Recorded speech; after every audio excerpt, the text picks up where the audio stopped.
যার অপরাধ যত বেশি হবে তাকে আল্লাহ সুবহানাহু ওয়া তাআলা কঠিন মৃত্যু দিতে পারেন বলে ইঙ্গিত করা হয়েছে। আমরা সেদিকে যাব। তো সৎ এবং অসৎ ব্যক্তির মৃত্যুতে যে পার্থক্য আছে, যে দাবিটা আমি করলাম, এই মর্মে কোরআন থেকে কয়েকটা আয়াত পেয়েছি। তার একটা আয়াত হচ্ছে সূরা আল জাসিয়া ৪৫ নম্বর সূরা, তার ২১ নম্বর আয়াতটি আপনি দেখেন। আল্লাহ বলেছেন আম হাসিবাল্লাযীনা ইজতারাহুস সাইয়্যাত। এখানে আল্লাহ সুবহানাহু ওয়া তাআলা একটা বিশেষ শ্রেণীর মানুষের কথা বলেছেন যাদের জীবনটা সব সময় পাপের উপরে। আম হাসিবাল্লাযীনা ইজতারাহুস সাইয়্যাত আন নাজআলুহুম কাল্লাযীনা আমানু ওয়া আমিলুস সালিহাত সাওয়াআন মাহইয়াহুম ওয়া মামাতুহুম সাআ মা ইয়াহকুমুন। এটা হচ্ছে আয়াত। আল্লাহ বলেছেন যাদের জীবনটা সব সময় পাপের উপরে থাকে, এটা মূলত কাফের। কারণ কাফের যতক্ষণ পর্যন্ত ইসলাম গ্রহণ না করবে, মুনাফিক, কাফের, মুশরিক, তারা সব সময় সবচেয়ে বড় পাপে লিপ্ত। বাহ্যিকভাবে তাকে কোনো অন্যায় আপনি করতে দেখেন না, কিন্তু এই ব্যক্তি হচ্ছে কাফের হওয়ার কারণে সবচেয়ে বড় পাপে লিপ্ত। এর চাইতে বড় আর পাপ হয় না। কাফেরের চাইতে, মুনাফিকের চাইতে, মুশরিকের চাইতে বড় পাপ কিছু আছে? না, এটা তো সবচেয়ে বড় পাপ। এবং এই আয়াতে কেন বললাম যে এটার উদ্দেশ্য কাফের মুনাফিকের দিকে যাবে? কারণ তার পরের, তার বিপরীত দিকে আল্লাহ সুবহানাহু ওয়া তাআলা মুমিন মুসলিমকে এনেছেন। যেমন আল্লাহ বলেছেন আন্নাজআলুহুম কাল্লাযীনা আমানু ওয়া আমিলুস সালিহাত। তার অবস্থাটা কি? ওই ব্যক্তির মতো হবে যেই ব্যক্তি আমার প্রতি ঈমান এনেছে এবং সৎ কাজ করে। তাহলে যেহেতু এমন পাপীর এগেনস্টে মুসলিমকে আনা হয়েছে, তার মানে ওই পাপী বলতে আল্লাহ এখানে কাফের বড় বড় পাপীদেরকে বুঝিয়েছেন। আর আরেকটা আয়াতের মধ্যে আমাদের মুসলিমদের মধ্যে যারা বড় পাপী তাদের কথাও আছে, সেটাও আমি আপনার কাছে কোট করব। তো এই আয়াতের মধ্যে আল্লাহ বলেছেন আম হাসিবাল্লাযীনা ইজতারাহুস সাইয়্যাত, যারা সব সময় পাপের উপরে আছে তারা এটা যেন না ভেবে নেয় আন্নাজআলাহুম, আমি তাদের সাথে ওই আচরণ করব কামা, যেমনটা করা হয়েছে কাল্লাযীনা আমানু ওয়া আমিলুস সালিহাত সাওয়াআন। আল্লাহ বলেছেন তারা কি ভেবে নিয়েছে, এই দুনিয়াতে যেমন আমি উভয়কে দুনিয়া দিয়েছি, কাফেররা আমাদের চাইতে অনেক ভালো জীবন পেয়ে গেছে। তো এই কাফেরগুলো কি ভেবে নিয়েছে যে আল্লাহ সুবহানাহু ওয়া তাআলা একজন মুমিনের সাথে যে আচরণ করবে, তার মানে একটা কাফেরের সাথেও কি আল্লাহ সুবহানাহু ওয়া তাআলা পরবর্তী জীবনে ওই আচরণটাই করবেন? তারপর আল্লাহ উল্লেখ করে দিয়েছেন এই পার্থক্যটা শুরু হয়ে যাবে মৃত্যুর মুহূর্ত থেকেই। এই জন্য আল্লাহ সুবহানাহু ওয়া তাআলা বলেছেন সাওয়াআন, কি সমান, মাহইয়াহুম ওয়া মামাতুহুম, তাদের জীবন যেটা তাদেরকে দেওয়া হবে এবং তাদের মৃত্যুটা কি একই রকম হবে। তার মানে আল্লাহ সুবহানাহু ওয়া তাআলা উল্লেখ করে দিয়েছেন যে মুমিনের মৃত্যুটা অবশ্যই এমনভাবে আল্লাহ নেবে, খুব সহজভাবে, যেই মৃত্যুটা আল্লাহ কোনো কাফেরকে দিবে না। আল্লাহ বলছেন কোনো কাফের যেন এটা ভেবে না নেয় যে মুমিনদের মৃত্যুটা যেভাবে ঘটে কোনো কাফেরের মৃত্যুটা ওইভাবে ঘটবে, এটা অসম্ভব ব্যাপার। এবং মুমিনদেরকে পরবর্তী জীবনে এমন একটা লাইফ দেওয়া হবে এটাও কোনো কাফের পেয়ে যাবে, এটা তারা ভাবে কি করে? সান, মানে কত মন্দ তাদের এই সিদ্ধান্ত, তাদের এই ডিসিশন। তার মানে যারা এমনটা ভাবে আল্লাহ বলেছেন তারা খুব চরম বিভ্রান্তির মধ্যে আছে। এরপরে আরেকটা আয়াতে আল্লাহ সুবহানাহু ওয়া তাআলা, যেটা আপনি সূরা সদ ৩৮ নম্বর সূরার ২৮ নম্বর আয়াতে পেয়ে যাবেন, তাতে আল্লাহ বলেছেন আম নাজআলুল্লাযীনা আমানু ওয়া আমিলুস সালিহাতি কাল মুফসিদিনা ফিল আরদ আম নাজআলুল মুত্তাকিনা কাল ফুজ্জার। মানুষ কি ভেবে নিয়েছে যারা এই জমিনের মধ্যে ফাসাদ সৃষ্টি করে তাদের সম্পর্কে আল্লাহ সুবহানাহু ওয়া তাআলা বলতেছেন আম নাজআলুল্লাযীনা আমানু ওয়া আমিলুস সালিহাতি কাল মুফসিদিনা ফিল আরদ। ওই আয়াতের মধ্যে আল্লাহ প্রথমে কাফেরদের কথা বলেছেন যে কাফেররা যেন এটা মনে না করে যে তাদের সাথে ওই আচরণ করব যা মুমিনদের সাথে করা হবে। আর এখানে আল্লাহ সুবহানাহু ওয়া তাআলা বলে দিয়েছেন তার উল্টা, যে আমি মুমিনদের কি ওই আচরণ করব যে আচরণটা আমি একজন ফাসাদকারীর সাথে করব। মানে যে আচরণটা ফেরাউনের সাথে করা হয়েছে ওই একই কি একজন মুমিনের সাথে করা হবে? না। তাই আল্লাহ সুবহানাহু ওয়া তাআলা বলতেছেন আম নাজআলুল্লাযীনা আমানু ওয়া আমিলুস সালিহাতি কাল মুফসিদিনা ফিল আরদ, যারা এই জমিনে ফাসাদ সৃষ্টি করেছে তাদের সাথে যা করা হবে এটা মুমিনের সাথে করা হবে না। আম নাজআলুল মুত্তাকিনা কাল ফুজ্জার, আর নাকি আমি মুত্তাকি পরহেজগার ব্যক্তিদের সাথে কি ওই আচরণ করব একজন ফাজের পাপীর সাথে যা করব। তার মানে বোঝা যাচ্ছে যে কাফের আর পাপীর সাথে আল্লাহ সুবহানাহু ওয়া তাআলা এমন কিছু করতে চাচ্ছেন বা এমন কিছু করতে যাচ্ছেন যা একজন মুমিন মুসলিমের সাথে করা হবে না। তার মানে সাওয়াআন মাহইয়াহুম ওয়া মামাতুহুম, তাদের জীবন এবং মৃত্যু এক নয়। এটাই আজকে আমি আপনাকে সংক্ষিপ্ত পরিসরে দেখাবো যে একজন সৎ ব্যক্তির মৃত্যুটাকে আল্লাহ সুবহানাহু ওয়া তাআলা কতটা সম্মান দান করেছেন এবং পরকালে তার সাথে কি করা হতে পারে, এখান থেকে আপনি একটু ইঙ্গিত নিয়ে নেবেন। মৃত্যুর মুহূর্ত এটা অত্যন্ত কঠিন একটা মুহূর্ত। আব্দুল ইবনে আব্বাস রাদিয়াল্লাহু তাআলা আনহুমার ব্যাখ্যা অনুযায়ী আমরা দেখতে পাচ্ছি একজন ব্যক্তির জীবনের যত বড় বিপর্যয় চলে আসুক না কেন, সে যত আঘাত ব্যথিত হয়, মৃত্যুর চাইতে যন্ত্রণা আর কোনো কিছুর মধ্যে নাই। একটা হাত কেটে যাওয়া, এটাতে যত ব্যথা যন্ত্রণা আছে, তার আত্মা বেরিয়ে যাওয়া, দুইটা কিন্তু এক জিনিস নয়। যদি আমরা মনে করি কি যে আমার হাত কেটে গেছে, এটার ব্যথার যন্ত্রণা থেকে বাঁচার জন্য আমি মরে যাওয়াটা ভালো, কিন্তু মরে যাওয়ার সময় তার সাথে যা ঘটে এটা সহ্য করার মতো না। কিন্তু এটা আমরা যেহেতু জীবিতরা বুঝতে পারি না বিদায় এজন্য আমরা মৃত্যু কামনা করি। মূলত যদি কোনো ব্যক্তি মৃত্যুর যন্ত্রণাটা একবার টের পেত, তো সে কোনোদিন মরতে চাইতো না, সে কখনই মরতে চাইতো না। কিন্তু আমাদেরকে সেটা বুঝতে দেওয়া হয় নাই, সেটা ওই ব্যক্তি বুঝে যার আত্মাটা তখন বেরিয়ে যেতে লাগে। তো এটা অবশ্যই একটা কঠিন মুহূর্ত। এটা আরেকটা সেন্সে কঠিন মুহূর্ত, যেটা আমরা আকীদাগত বিষয়টাকে সবচেয়ে বেশি গুরুত্ব দিয়ে থাকি। এটা এই জন্যে কঠিন মুহূর্ত, আপনার আত্মা ছিঁড়ে যাবে এটা না হয় মেনে নেওয়ার মতো, কিন্তু এই মৃত্যুটা কঠিন মুহূর্ত অন্য আরেকটা দিক থেকে। সেটা হলো এই মৃত্যুটা এমন একটা মাপকাঠি যা আপনার সারা জীবনের মেহনতের ফলাফল। এই মৃত্যুটা, যার মৃত্যুটা খাতেমা বিল খায়ের, মানে ভালোর সাথে হবে, তাহলে এই ব্যক্তির মৃত্যুটা তার 60 বছরের পাপকে মিটিয়ে দেবে। কি মনে করেন? কেউ যদি 60 বছর অন্যায় পথে থেকে থাকে, কিন্তু তার মৃত্যুটা যদি হয় ভালো পথে, তওবা করে নেওয়ার পর, মুসলিম হয়ে যাওয়ার পর, তাহলে তার এই মৃত্যুটা তার জন্য সুসংবাদ। সেটা যত কষ্টকর মৃত্যুই হয়ে যাক না কেন, কিন্তু মৃত্যুর দিন মুসলিম হওয়া, সৎ কাজের উপরে মরে যাওয়া, এটা তার সমস্ত পাপের উপরে পানি ঢেলে দেওয়ার মতো। আর এই মৃত্যুটা একটা পাপীর জন্যে খুব বড় ধরনের কষ্টের কারণ হবে।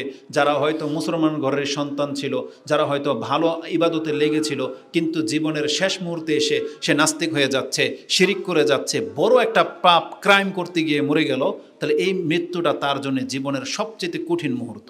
কারণ এই মৃত্যুটা তার অতীতের সমস্ত নেকিগুলোকে নষ্ট করে দিয়ে তাকে মেরে দিল। এটা খুব কঠিন, কারণ এই মৃত্যুর দিনটাকে কেন্দ্র করে তার বিচার শুরু হবে যে সে কি মুসলিম হয়ে গণ্য হবে না কাফের হয়ে গণ্য হবে। এই মর্মেও একটা বক্তব্য আমরা অতীত করে ফেলেছি। তবে কথা যেহেতু এখানে আসছে, যদিও হাদিসটি একটু পরে আসতো, তবে ইঙ্গিত দিয়ে দিই।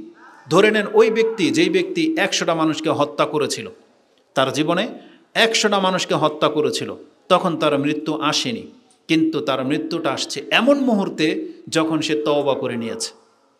তওবা করে নিয়েছে মাত্র 1 মিনিটও হয় নাই, তওবা করে নিয়েছে মাত্র 1 মিনিটও হয় নাই, কথোপকথন শেষ, সে তার তওবার রাস্তার দিকে যাচ্ছিল, ওই পারা যাবে সে তার এরিয়া থেকে মাত্র কয়েক কদম হেঁটেছে, মালাকুল মউত তার সামনে উপস্থিত হয়ে গেছে।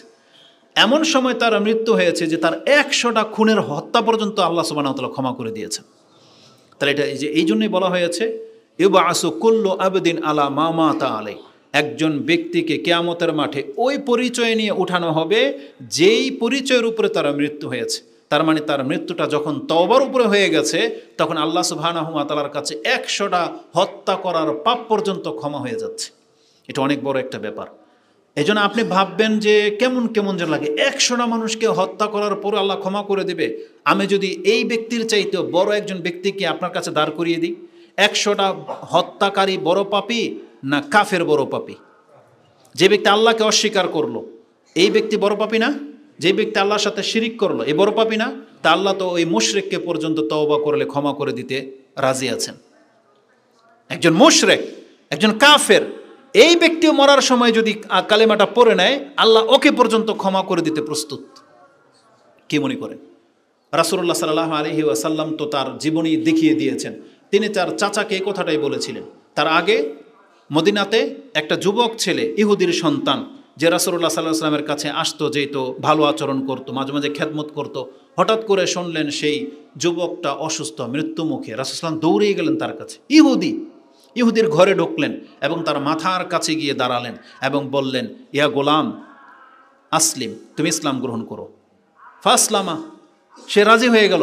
একবার তার বাবার দিকে তাকিয়েছে, তখন তার বাবা তাকে বলল, আতা আবাল কাসেম, মুহাম্মদের মতন ব্যক্তি যখন আমার ঘরে আসছে, ছেলে তুই রাজি হয়ে যা। বলেই দিল লা ইলাহা ইল্লাল্লাহ। রাসূলুল্লাহ সাল্লাল্লাহু আলাইহি ওয়াসাল্লাম দাঁড়িয়ে গেলেন এবং বলেন, আলহামদুলিল্লাহ আনকাযাহু মিনান নার, আলহামদুলিল্লাহ সেই সত্তার যে আল্লাহকে জাহান্নাম থেকে মুক্ত করে দিলেন। অথচ তারপরেই মরে গেল, তাই না? তো রাসূলুল্লাহ সাল্লাল্লাহু আলাইহি ওয়াসাল্লামকে এটা জানানো হয়েছে এবং তিনি তার চাচাকে এই অপশনটাই দিয়েছিলেন যে, চাচা আপনি অনেক কিছু করেছেন, জীবনের শেষ মুহূর্তে এটা, ইয়া আম্মি কুল লা ইলাহা ইল্লাল্লাহ কালিমাতান উহাজ্জু লাকা বিহা ইনদাল্লাহ, একটা বাক্যই তো, শুধু আপনি বলে দেন না, এটাই তো আমি আল্লাহর কাছে হুজ্জত হিসেবে পেশ করে দিব। কিন্তু তার চাচা বলতে পারে নাই, কিন্তু এটা বলে নিলে নাজাত পেয়ে যেত। আবার একজন বলেছিল, কিন্তু টাইম পাস করার পর, যেমন ফেরাউনও লা ইলাহা ইল্লাল্লাহ বলেছিল, কিন্তু সময় পাস হয়ে যাওয়ার পর। তবে আল্লাহ সুবহানাহু ওয়া তাআলার বিচার কত সূক্ষ্ম দেখেন। আল্লাহ আমাদেরকে জানিয়ে দিয়েছেন, বান্দা এটা এমন একটা কথা, যেই ব্যক্তি বলে নিতে পারলো সেই ব্যক্তি জিতে যাওয়া ব্যক্তি হয়ে যাবে। তবে তোমার সময়টা যেন সঠিক সময় হয়, এমন না যে হয়তো তুমি বলবে কিন্তু তুমি বলেছ কিন্তু কাজ হবে না, যদি সে সময় মতো তুমি কাজ না করো। তো মৃত্যুটা খুব মারাত্মক একটা জিনিস, এটা জীবনের শেষ মুহূর্ত আপনার আমার কাছে দাঁড়াবে। প্রত্যেকটা ব্যক্তির আকাঙ্ক্ষা থাকতে হবে, আমি যেন মুসলিম হয়ে মরি। এই জন্য মৃত্যুর দিনটাকে আপনি সহজভাবে নিয়েন না, কারণ মৃত্যুর দিনটা হচ্ছে জান্নাত এবং জাহান্নামের ফয়সালার দিন। ওই দিনের উপরে নির্ভর করে ফয়সালা করে দেওয়া হবে কে জান্নাতি না কে জাহান্নামী। এটা খুব সেন্সিটিভ একটা জিনিস। তো এই দিনটা খুব কঠিন একটা দিন। তো আসুন আজকে যেই সেন্সে কঠিন দিন হিসেবে আপনার কাছে পেশ করব, সেটা হচ্ছে মৃত্যুর যন্ত্রণাটা। আল্লাহ সুবহানাহু ওয়া তাআলা এই মৃত্যু ঘটানোর জন্য কিছু ফেরেশতাদেরকে নিযুক্ত করে রেখেছেন। তার মানে কিছু ফেরেশতাই রয়েছে যারা শুধু মৃত্যুর ঘটানোর কাজে নিয়োজিত। এই মর্মে আল্লাহ সুবহানাহু ওয়া তাআলা কোরআনে একাধিক আয়াত উল্লেখ করেছেন। তার একটি আয়াত আপনি নিয়ে নেন, সূরা আনআম 6 নম্বর সূরার 61 নম্বর আয়াত। আল্লাহ বলেছেন, ওয়ায়ুরসিলু আলাইকুম হাফাজাতান, আমি প্রত্যেকটা মানুষের সাথে হাফাজাতান মানে হচ্ছে এমন মালাইকাদেরকে নিযুক্ত করে রেখেছি, তারা তাদের সব কিছুকে হেফাজত করে। ব্যক্তিকেও হেফাজত করে মুসলিমদের, এবং আমলেরও হেফাজত করে, এবং কে কি কর্ম করে এগুলো সব কিন্তু ফেরেশতারা নোট করে রাখতেছে। এই কাজে কিছু ফেরেশতারা নিযুক্ত রয়েছেন। হাত্তা আল্লাহ বলেছেন, এমন কি যখন উপস্থিত হয়ে যায় তারা মৃত্যুর সময়, ইযা জাআ আহাদুকুমুল মাউত, তোমাদের মৃত্যু যখন উপস্থিত হয়ে যায়, তাওয়াফাতহু রুসুলুনা, তখন আমার রসুলগণ মানে ফেরেশতাগণ তোমাদের এই কাজটা ঘটিয়ে থাকেন। ওহুম লা ইউফাররিতুন, আর তারা তাদের কাজে কোনোদিন মিস্টেক করে না। ফেরেশতাদের কাজে কোনোদিন গরমিল হয় না, কোনো রকমের মিস্টেক তারা করে না। এখন এত সূক্ষ্মভাবে তারা কাজ করে, কারণ হচ্ছে আল্লাহ সুবহানাহু ওয়া তাআলার ফয়সালা, কাকে কটা বাজে মৃত্যু দিতে হবে, কার মৃত্যুটা কোথায় হবে, এই সব কিছু সূক্ষ্মভাবে ফেরেশতারা কাজ করে। মেশিন, কম্পিউটার এগুলোর মধ্যে গোলযোগ দেখা দিতে পারে, কিন্তু আল্লাহ সুবহানাহু ওয়া তাআলার সিস্টেমে যেই ফেরেশতারা নিযুক্ত রয়েছেন তাদের চুলচেরা হেরফের হয় না। এজন্য আল্লাহ সুবহানাহু ওয়া তাআলা বলে দিয়েছেন যে তাদের দ্বারা কোনোদিন মিস্টেক হয় না। ওহুম লা ইউফাররিতুন, তাদের দ্বারা কোনো ভুল হওয়ার কোনো সম্ভাবনা নাই। তা আল্লাহ সুবহানাহু ওয়া তাআলা এখানে আমাদেরকে যে তথ্যটা জানিয়েছেন যে একাধিক ফেরেশতারা এই কাজে নিয়োজিত রয়েছেন। যদিও আমরা বলি মালাকুল মউত এক বচন দিয়ে, কিন্তু আল্লাহ সুবহানাহু ওয়া তাআলা এই কাজে নিয়োজিতের জন্য একটা টিম, একটা দল রেখেছেন যারা পৃথিবীতে মৃত্যুর কাজটা ঘটিয়ে থাকেন। এটা জানা থাকলে কি হবে, আপনার ওই কনফিউজ, ওই প্রশ্নের আর আপনার মাথায় আসবে না যে মালাকুল মউত যদি একজন হয়, তাহলে বাংলাদেশের একজন এই প্রান্তে মরে যাচ্ছে, আমেরিকার আরেক প্রান্তে আরেকজন একই টাইম একই সেকেন্ডের মধ্যে মরে যাবে, তাহলে সে কি করে সেটা করতে পারে? তবে জেনে নেন, মালাকুল মউতের একটা টিম আছে, আল্লাহ সুবহানাহু ওয়া তাআলা তাদেরকে দিয়ে ঘটনাটা ঘটান। তবে রাইসুল মালাইকার মধ্যে যেমন একজন ফেরেশতা সর্দার হয়, লিডার হয়, তেমনি মালাকুল মউতের এই টিমের মধ্যেও সম্ভবত একজন যিনি লিডার, তাকে উদ্দেশ্য করা হয়েছে মালাকুল মউত। মূলত তিনি একা এই কাজটা করেন না, বরং তারা টিমকে নিয়ে সেই কাজটা করেন, যেটা এই আয়াতের মধ্যে আল্লাহ ইঙ্গিত করে দিয়েছেন। তো এই মালাইকা বা মালাকাল মউত যারা, এরা মানুষের মৃত্যুটাকে একরকম ঘটান না, ব্যক্তি পর্যায়ে তাদের রূপ চেঞ্জ হয়ে যায়। তারা পৃথিবীতে আসেন, কাফেরদের সাথে যেই রূপ নিয়ে আসবেন মুমিনের সাথে সেই রূপ নিয়ে আসবেন না, বা একজন মুসলিমের সাথে যেই রূপ নিয়ে যেই আচরণ ব্যবহার করা হয় সেটা কোনো কাফেরের সাথে করা হবে না। এটা হচ্ছে আজকের খুতবার মূল বিষয়। এটা অন্তত যদি আমরা বুঝতে পারি, আশা করি আমাদের চরিত্রে অনেকটা রদবদল হবে বা আমরা পরিবর্তন হব ইনশাআল্লাহুল আজিজ। তো কাফের এবং মুমিনদের মৃত্যুতে যে পার্থক্য হয় এই মর্মে আমি কোরআন থেকে দুই একটা আয়াতের টাচ দিই, তারপর আমরা হাদিসে চলে যাব। কোরআনে আল্লাহ সুবহানাহু ওয়া তাআলা মুমিনদের মৃত্যু সম্পর্কে বলতেছেন, আল্লাযীনা তাতাওয়াফাহুমুল মালাইকাতু তাইয়্যিবিন। এখানে মূলত তার আগে মুমিন মুত্তাকিদের কথা রয়েছে এবং তাদেরকে আল্লাহ তাইয়্যিবিন বলে সম্বোধন করেছেন। আল্লাহ সুবহানাহু ওয়া তাআলা বলেছেন যারা তাইয়্যিবিন মানে আল্লাহর প্রতি ঈমান এনেছে এবং সৎ, তাদের যখন মৃত্যু ঘটানো হয় ফেরেশতারা এসে তখন তাদেরকে সালাম জানায়, সালামুন আলাইকুম, আপনার প্রতি শান্তি, সালামুন আলাইকুম উদখুলুল জান্নাতা বিমা কুনতুম তা'মালুন। এবং ওই মুসলিমকে বলা হয় আপনার জন্য সালাম এবং আপনি জান্নাতের সুসংবাদ নিয়ে বের হন, যেহেতু আপনি এই জান্নাত পাওয়ার হকদার, কারণ এর জন্য আপনি কর্ম করেছিলেন। একজন মুসলিমকে কি বলা হয় যে আপনার কর্মের কারণে আজকে আপনার প্রতি সালাম এবং আপনি জান্নাতের জন্য বের হয়ে আসেন। যদিও এখানে শর্ট করা হয়েছে যেহেতু কোরআনের আয়াত, এই জন্য আল্লাহ শুধু ইঙ্গিত দেন, বিশদ বিবরণ হাদিসের মধ্যে আসবে।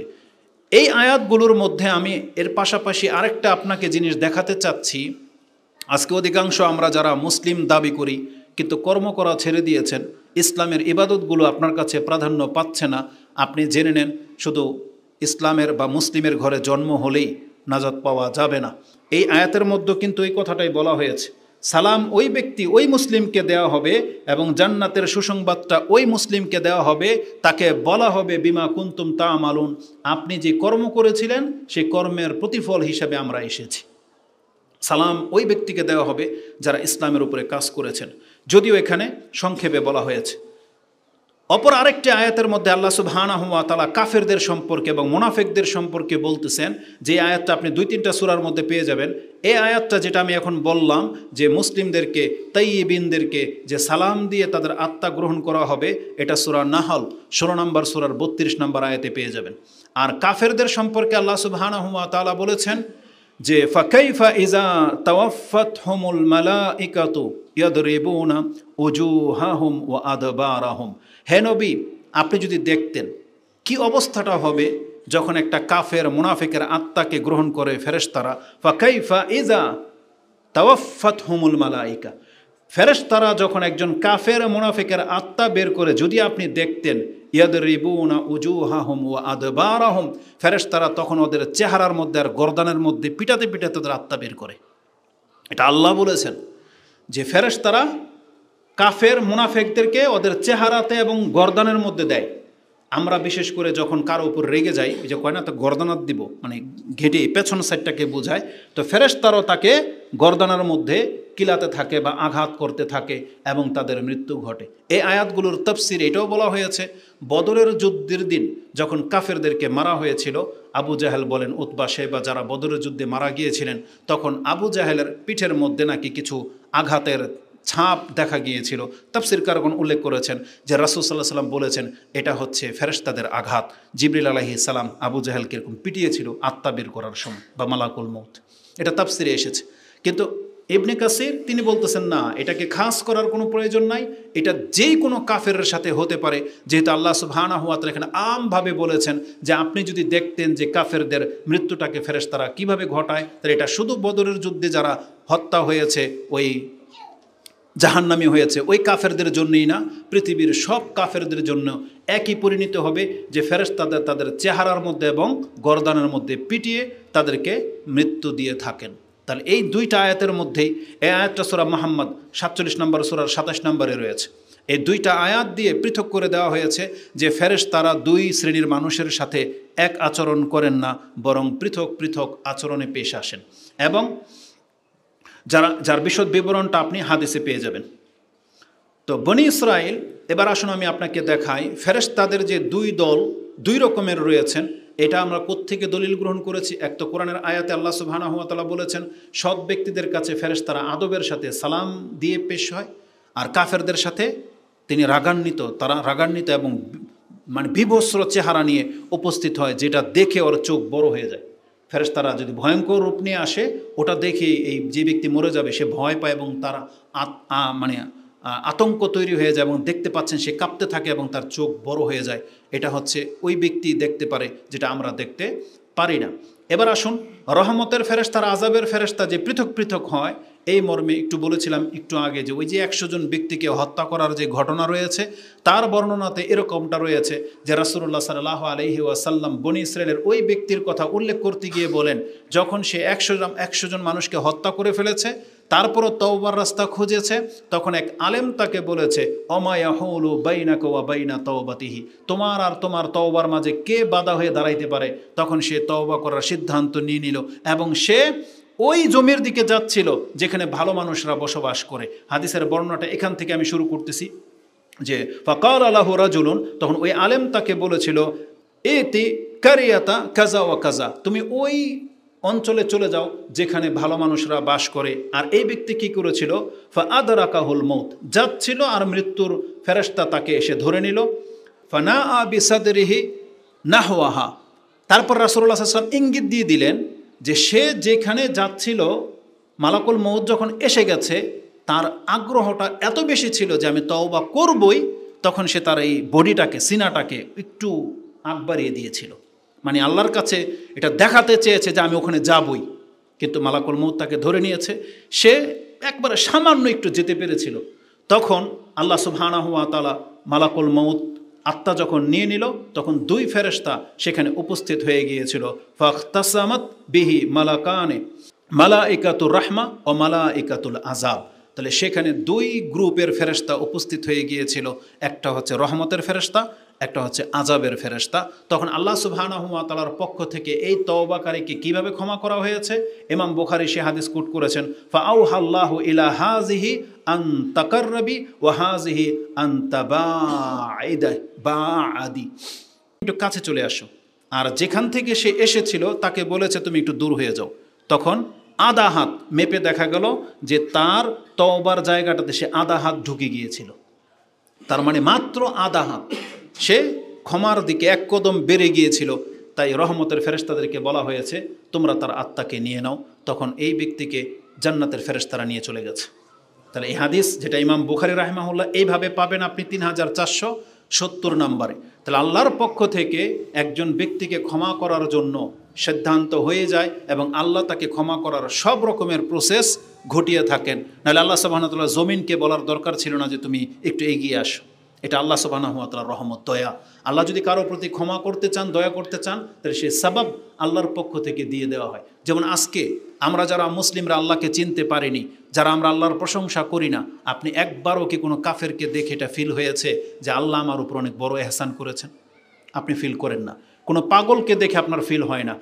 ওই কুকুর, শৃগাল, এই গরু ছাগল দেখে কোনোদিন আপনার ফিল হয় না যে আল্লাহ আমাকে মানুষ বানিয়েছে। কোনো কাফেরকে দেখে ফিল হয় না যে আল্লাহ আমাকে মুসলিম বানিয়েছে। একটা শ্রেণীর মানুষ আপনার চাইতেও হ্যান্ডসাম, বিদ্যা বুদ্ধিওয়ালা, সার্টিফিকেট আছে, ও গরুর প্রস্রাব খায়, গরুকে ওর মা বলে, গরুর পা ধুইয়ে দেয়। এমন আকলের লোকও পৃথিবীতে আছে যে বট গাছকে ওর মাবুদ মনে করে।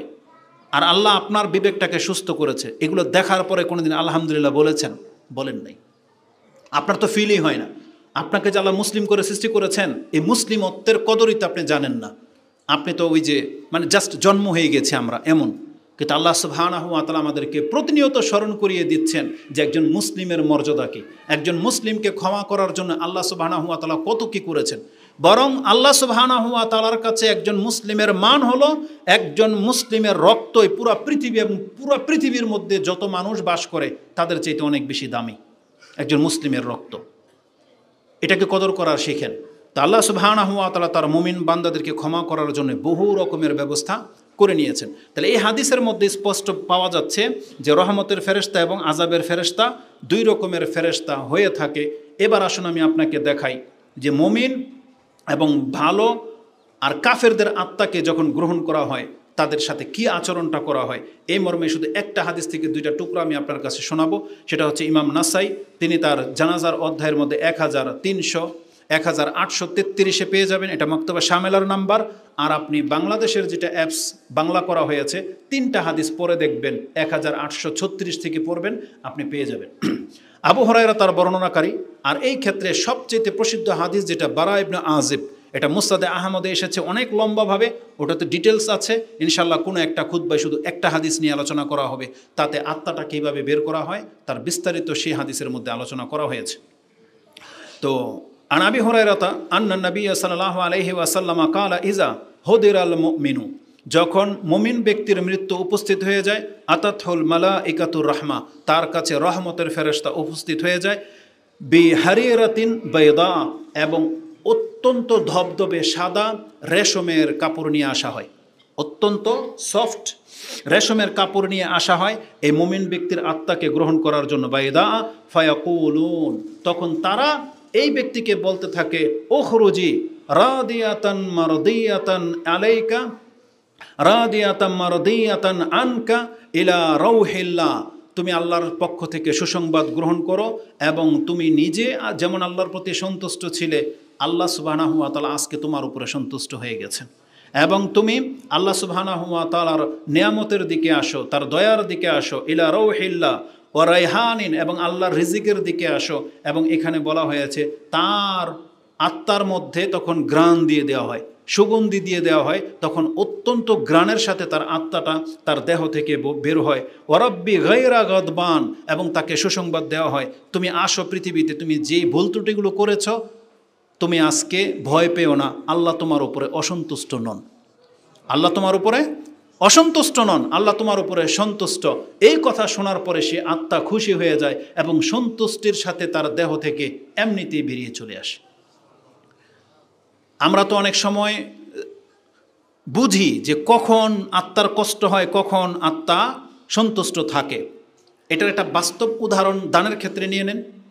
আমরা যারা টাকা খরচ করি, কিছু জায়গা আছে সন্তুষ্টির সাথে করি আর কিছু জায়গা আছে অসন্তুষ্টির সাথে করে।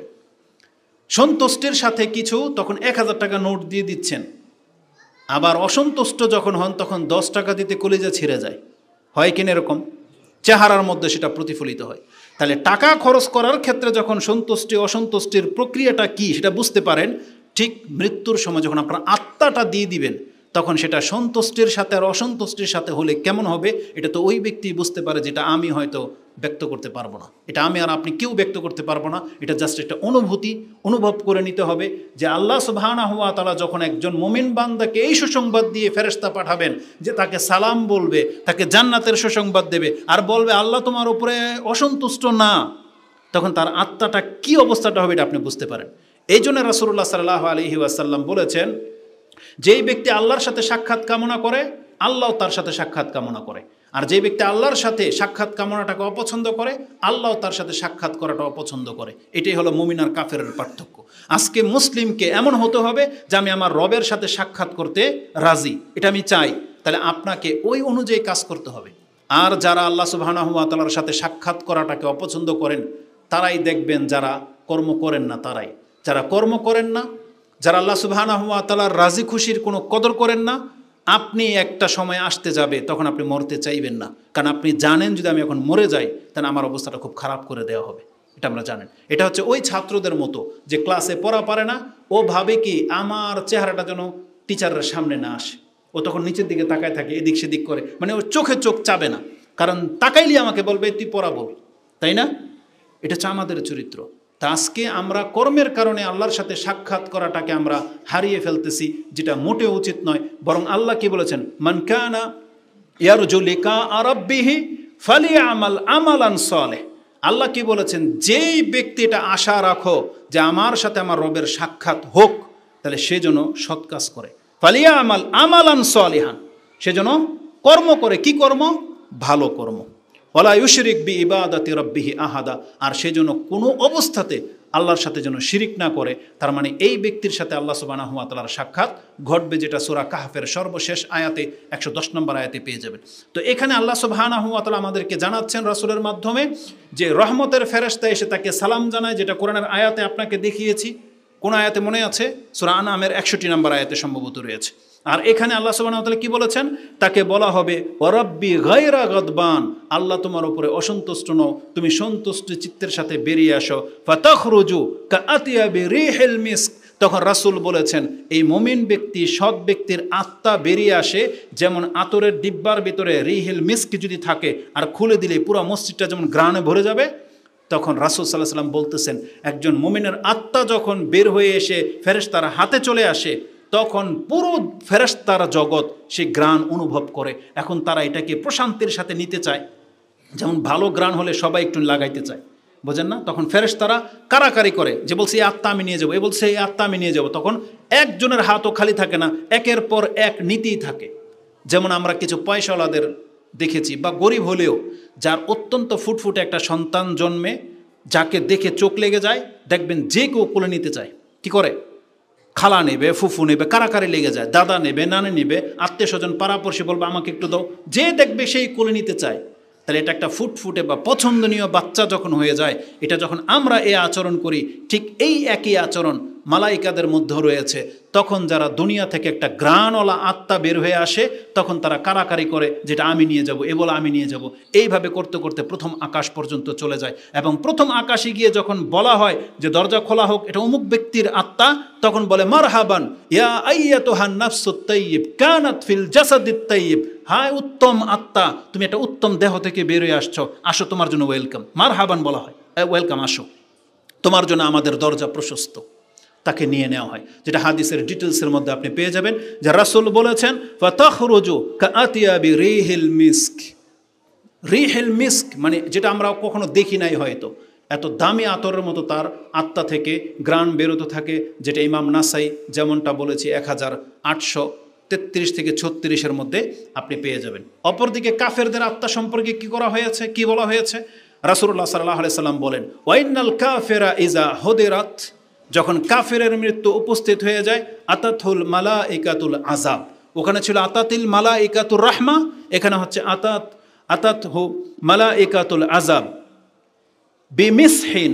মিস বলা হয় ছালার চটকে, মানে পশম যেটা গায়ে লাগলে চুলকাবে এমন একটা খসখসে কাপড় নিয়ে আসা হয়, আর সেটা হচ্ছে জাহান্নামের কাপড়। এটা অত্যন্ত কষ্টদায়ক বা বেদনাদায়ক জিনিস হবে, যেটা দিয়ে আমরা সাধারণত কালি ময়লা টয়লা পরিষ্কার করে থাকি।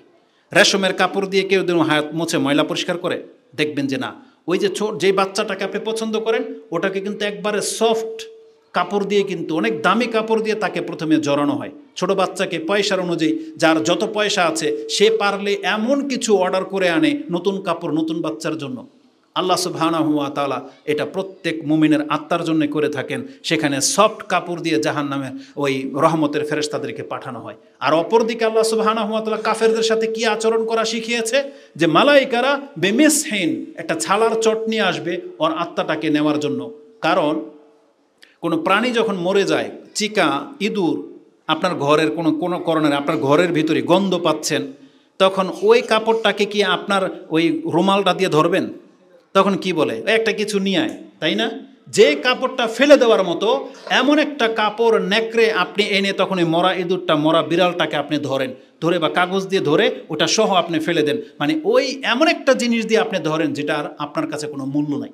তখন এই ছালার চট দিয়ে এদের আত্মাটাকে গ্রহণ করা হয়। ফায়াকুলুন, তাকে বলা হয় উখরুজ, বের হয়ে আস, সাখিতাতান মাসখুতাতান আলাইকি, তুই যেমন আল্লাহ সুবহানাহু ওয়া তাআলার প্রতি অসন্তুষ্টি ছিলি, অবিশ্বাসী ছিলি, আল্লাহ সুবহানাহু ওয়া তাআলা তোর উপরে এখন অসন্তুষ্ট, বের হয়ে আস, এখন অসন্তুষ্টির মজা ওকে চাখানো হবে এবং বলা হবে মাসখুতাতান আলাইকি ইলা গাদাবিল্লাহি ওয়া আযাবিহি, আল্লাহর গজব, রাগ এবং তার শাস্তির জন্য তুমি প্রস্তুত হয়ে যাও। তাকে এভাবে বলা হয় আজ্জা ওয়াজাল, আল্লাহ সুবহানাহু ওয়া তাআলার ক্রোধের জন্য তুমি বের হয়ে আসো।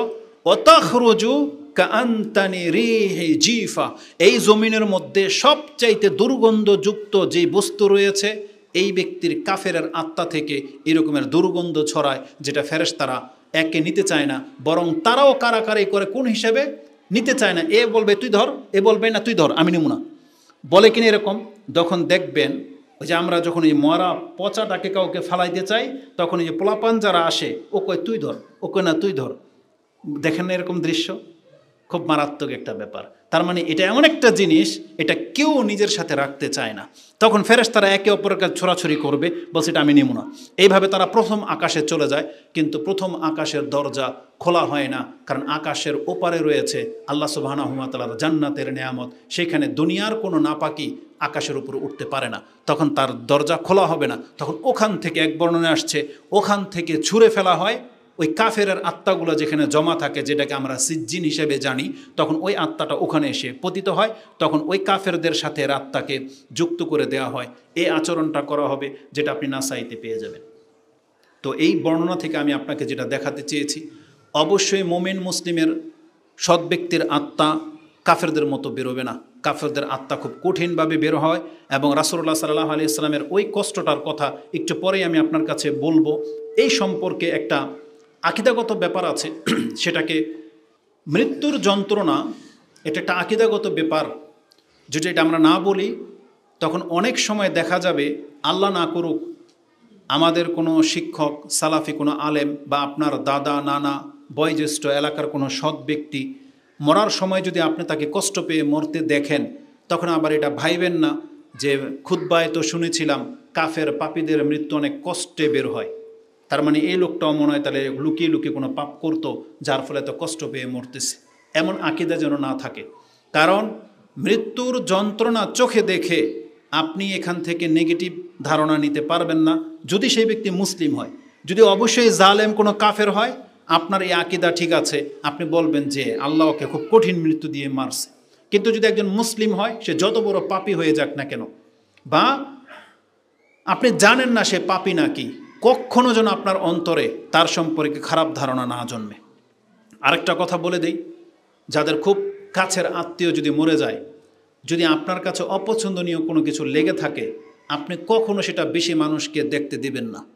হতে পারে ধরেন আপনার মা, বাবা, ভাই, বোন, কেউ, স্ত্রী অনেক মোটা হয়ে গেছে, পেট হয়তো ফেটে যাবে, বা কালো হয়ে গেছে, বা শুকিয়ে গেছে, এমন কিছু অপ্রীতিকর যদি কোনো কিছু দেখেন, তাহলে আপনার চেষ্টা করতে হবে সেটা যত কম মানুষ দেখুক। নিজে নিজে গোসল দেবেন পারলে, নাহলে খুব নিকট আত্মীয়রা গোসল দেবে, অথবা যেই ব্যক্তি বিশ্বস্ত এটাকে মানে প্রকাশ করে দেবে না, এমন ব্যক্তিদেরকে দিয়ে গোসল দেবেন। কারণ এই ব্যক্তির গোপন এই জিনিসগুলোকে লুকিয়ে রাখা, এটা মুসলিমদের উপরে ফরজ দায়িত্ব, যাতে করে আপনার পরবর্তীতে কষ্ট না হয়, আপনার মার যেন মানহানি না হয়, আপনার এই পরিবারের এই লোকটার যেন মানহানি না হয়, এটা যেন সমাজের মধ্যে কানা ঘুষা না হয় যে ওনাকে গোসল করাইতে গিয়েছিলাম, দেখলাম যে পেট একদম ফুলে বালিশ হয়ে গেছে, এটা যেন না করা হয়। কারণ মুসলিমরা জীবিত থাকা অবস্থায় যেমন সম্মানিত, মৃত্যু অবস্থায়ও তার লাশকে আল্লাহ সুবহানাহু ওয়া তাআলা এতটা সম্মান দিয়েছে। তো এই হাদিসগুলো যখন পড়ি, তখন মানে আমরা যে আসলে পাপী, আল্লাহ সুবহানাহু ওয়া তাআলার শুকরিয়া আদায় করতে আপনি শেষ করতে পারবেন না। আপনি কি দেখেছেন যে কোনো একটা হিন্দু মরে যায়, ওকে কিভাবে জ্বালানো হয়? নেটের মধ্যে মাঝে মাঝে দেখেছি, বাঁকা হয়ে যায়, ওকে পিটানো হয়, বাঁশ দিয়ে চেপে ধরা হয়। কিন্তু আমাদের মুসলিম, আমরা যত বড় পাপী হয়ে যাই না কেন, রাসূল বলেছেন একটা মৃত ব্যক্তির হাত ভেঙে দেওয়া মানে একটা জীবিত ব্যক্তির হাত ভেঙে দেওয়া। এতটা সম্মান দেওয়া হয়েছে একজন মুসলিমকে। তো যেহেতু আল্লাহ সুবহানাহু ওয়া তাআলা দুনিয়াতে আমাদেরকে এতটা সম্মান দিয়েছেন, আমাদের মুসলিমদের উচিত আমাদের সম্মান রক্ষা করে চলা। এজন্য আমাদেরকে কাফেরদের মতো যা ইচ্ছা তাই করতে হবে না, আমাদের সম্মান বোধটাকে রক্ষা করে চলতে হবে। তো রাসূলুল্লাহ সাল্লাল্লাহু আলাইহি ওয়াসাল্লাম মৃত্যুর যন্ত্রণা সম্পর্কে আমাদেরকে যে আকীদা শিক্ষা দিয়েছেন, কোরআনে আল্লাহ সুবহানাহু ওয়া তাআলা আমভাবে বলেছেন। যে আয়াতটি আপনি সূরা কফ 50 নম্বর সূরার 19 নম্বর আয়াতে পেয়ে যাবেন। আল্লাহ বলেছেন, ওয়াজাআত সাকরাতুল মাউতি বিল হক, নিশ্চয়ই মৃত্যুর একটা যন্ত্রণা রয়েছে, এটা চূড়ান্ত সত্য। যেই জিনিস থেকে বিল হক যালিকা মা কুনতা মিনহু তাহিদ, যে জিনিস থেকে তুমি সবসময় মুক্ত থাকতে চাইতে, যে আমাকে যেন মৃত্যুর যন্ত্রণা স্পর্শ না করুক, কিন্তু আল্লাহ বলেছেন এটা চূড়ান্ত সত্য, এটা প্রত্যেকটা ব্যক্তিকে স্পর্শ করতেই হবে। এটা একটা মৃত্যু মানে আকীদাগত দিক। আমি আপনাকে যে জিনিসটা দেখাবো, এটা কিভাবে আকীদাগত দিক হলো, আয়েশা রাদিয়াল্লাহু তাআলা আনহার থিঙ্কিং মানে তার চিন্তা থেকে সেটা আমরা জেনেছি। তিনি কি বলেছেন জানেন?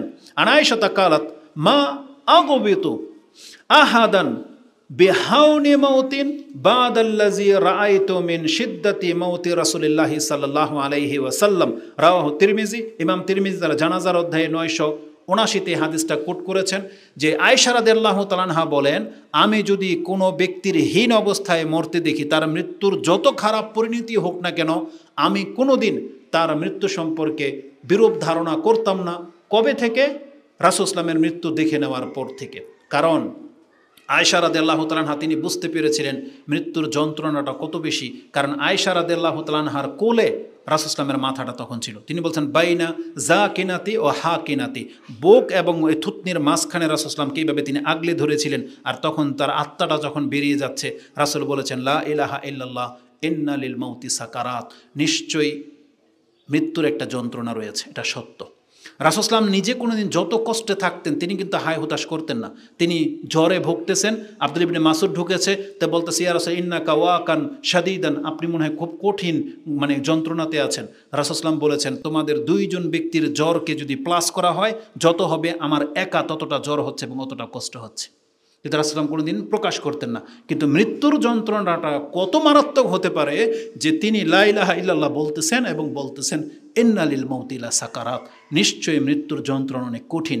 এইভাবে যখন তার প্রাণটা বেরিয়েছে, আয়েশা রাদিয়াল্লাহু তাআলা আনহা থেকে আকীদা কি গ্রহণ করেছেন যে মুহাম্মদুর রাসূলুল্লাহ সাল্লাল্লাহু আলাইহি ওয়াসাল্লাম যিনি পৃথিবীর একমাত্র আল্লাহর কাছে প্রিয় ব্যক্তি, যেই স্থানটা তিনি পৌঁছে গেছেন পৃথিবীর কেউ পৌঁছতে পারে নাই, তার মৃত্যু যদি আল্লাহ সুবহানাহু ওয়া তাআলা কষ্ট দিয়ে থাকেন, তাহলে আর পরে কোনো ব্যক্তির মৃত্যুতে যদি কষ্ট হয় আমি তাকে খারাপভাবে নেই না।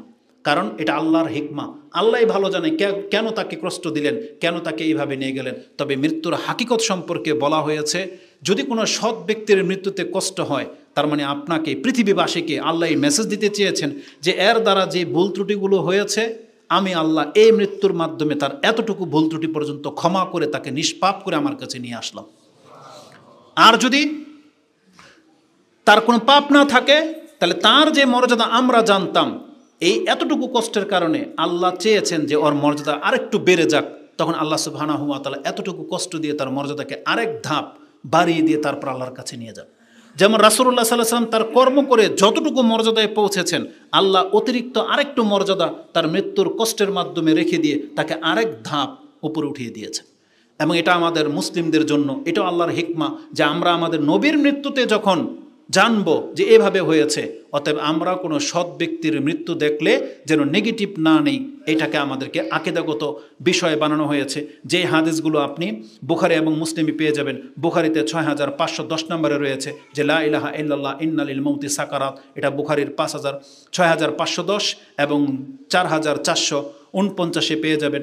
এবং আয়েশা রাদিয়াল্লাহু তাআলা আনহা থেকে যে হাদিসটা বলেছি তিরমিজিতে 979 রয়েছে। এবং আয়েশা রাদিয়াল্লাহু তাআলা আনহা থেকে আরেকটা শব্দ যেটা আপনি বেশি স্পষ্ট বুঝতে পারবেন, আয়েশা রাদিয়াল্লাহু বলেন ফালা আকরাহু শিদ্দাতাল মাউতি লি আহাদিন আবাদান বাদান নবী সাল্লাল্লাহু আলাইহি ওয়াসাল্লাম, আমি রাসূল ইসলামের মৃত্যুর পরে অন্য কোনো ব্যক্তিকে কঠিন মৃত্যু পেতে দেখলে সেটাকে আমি অপছন্দ করি না। কোনো ব্যক্তি যদি কষ্ট করে মরে যায় এটা অপছন্দনীয় কিছু না, কারণ এটার হিকমা একমাত্র আল্লাহ সুবহানাহু ওয়া তাআলা ভালো জানে। এটা ছিল মৃত্যু সংক্রান্ত আকীদাগত বিষয়।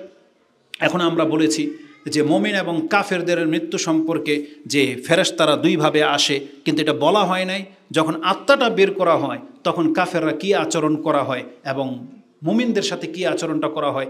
সংক্ষিপ্তভাবে 1 মিনিট লাগবে, শুধু এটা আপনার কাছে বলে দিই। কোরআনে আল্লাহ সুবহানাহু ওয়া তাআলা সূরা আনফাল 8 নম্বর সূরার 50 নম্বর আয়াতে বলেছেন আযাবের ফেরেশতা রহমতের ফেরেশতা এসে মুমিনদের সাথে কাফেরদের সাথে কি করে। সূরা আনফালের 50 নম্বর আয়াতে আল্লাহ বলেছেন ওয়ালাউ তারা ইজ, হে নবী যদি আপনি দেখতে পেতেন যখন ইয়াতাওয়াফাল্লাযিনা কাফারু আল মালাইকা, ফেরেশতারা যখন কাফেরদের আত্মাটা গ্রহণ করে, যদি আপনি নিজের চোখে দেখতে পারতেন কি করা হয়, ইয়াদরিবুনা উজুহাহুম ওয়া আদবারাহুম, যে ফেরেশতারা তাদের চেহারা এবং গর্দানের মধ্যে পিটাতে থাকে, ওয়াজুকু আযাব আল হারিক, এখন তাদেরকে সংবাদ দিতে থাকে এবার জাহান্নামের জ্বলন্ত আগুনের স্বাদ উপভোগ করো। প্রত্যেকটা কাফেরকে বলা হয়। এই কথাগুলো আজকে কেন আমি আপনাকে বলতেছি, এটা একটা রিজন রয়েছে, এটা একটু পরে আমি আপনার কাছে ব্যক্ত করব। অপর আরেকটা আয়াত যেটা আমরা সূরা মুহাম্মদে 27 নম্বর থেকে আপনার কাছে কোট করেছিলাম, ওখানেও বলা হয়েছে যে তাদের চেহারা এবং পিঠের মধ্যে আঘাত করা হয়। আত্মাটা যখন বের করা হয়, সেই আত্মাটা কিভাবে বেরোয়, ওয়াকাল আল্লাহু তাআলা ওমান আযলামু মিম্মান ইফতারা আলাল্লাহি কাযিবা, এখানে এই আয়াতটার কোট করতেছি না আপনার কাছে, যেটা সূরা আনআমের 93 নম্বরে রয়েছে। রাসূলুল্লাহ সাল্লাল্লাহু আলাইহি সাল্লাম বলেছেন, ফায়াকুলু আইয়াতুহান নাফসুল খাবিস উখরুজি ইলা সাখাতিম মিনাল্লাহি ওয়া গাদাবিন কালা ফাতুফাররাকু ফি জাসাদিহি। যখন ওই পাপীর আত্মাটাকে বলা হয়, ইয়া আইয়াতুহান নাফসুল খাবিস কানাত ফিল জাসাদিল খাবিস উখরুজি, হেই মন্দ আত্মা, মন্দ দেহের মধ্যে তুমি রয়েছো, বের হয়ে আসো। তখন সে বের হতে চায় না, দেহের মধ্যে ছোটাছুটি করতে থাকে। কোরআনে একটা আয়াতের মধ্যে আল্লাহ বলেছেন যে ফেরেশতারা তখন ওর এই মুখ বা মাথার এখান থেকে পুরা হাত ওর শরীরের ভিতরে ঢুকিয়ে দেয়। একটা ইনজেকশন যেন ঢুকানো হয়, সেটার রেজাল্টটাকে এটা আমরা বুঝি, কিন্তু একজন ব্যক্তির ভিতরে যদি একটা হাত ঢুকানো হয়, আপনি কি মনে করেন? আর ফেরেশতারা তো ওই চিকুন সুয়ের মতো হাত ঢুকাবে না। ফেরেশতারা তো এই জন্য ওর ভিতরে হাত ঢুকাবে যেটা আপনার কাছে বর্ষা ঢুকে যাওয়ার চাইতেও কষ্টকর হবে। কারণ ওর আত্মা বেরোতে চাচ্ছে না, তখন ওকে কি করা হবে? জোর করে বের করা হবে। একটা বাচ্চাকে, একটা ব্যক্তিকে যখন আপনি ঘর থেকে টানা হেঁচড়া করেন, বেরোতে চায় না, তখন তার সাথে আপনি কত কি আচরণ করেন। আল্লাহ এমনিতেই বলে নেই যে ওর মুখে আর গর্দানে দেওয়া হবে। যার উপরে আপনার রাগ উঠে যায়, ওকে যে আপনি বের করবেন সিদ্ধান্ত নিয়েছেন, তখন ওকে লাথি ঘুষা দিতে তো আর আপনার কোনো দ্বিধা থাকে না। কি করে না, তখন হুঁশ থাকে না। তখন ফেরেশতারা এই আচরণটা করে, যেটা সূরা আনআমের 93 নম্বর আয়াতে আপনি পেয়ে যাবেন। এবং রাসূল বলেছেন, ফি জাসাদিহি, তার দেহ থেকে আত্মাটাকে এমনভাবে টেনে হেঁচড়ে বের করা হয়, ফায়ান্তাজিউহা কামা ইয়ান্তাজা, বলছে ইয়ান্তাজিউ মানে হচ্ছে টেনে বের করা হয়। কিভাবে? যেভাবে একটা লোহার চিরুনিকে যদি পশমের মধ্যে লাগিয়ে দিয়ে টান দেওয়া হয়, এই পশমের সাথে এই লোহার করাতটা যা করবে, আপনি ওখান থেকে শিক্ষা নিয়ে নেন।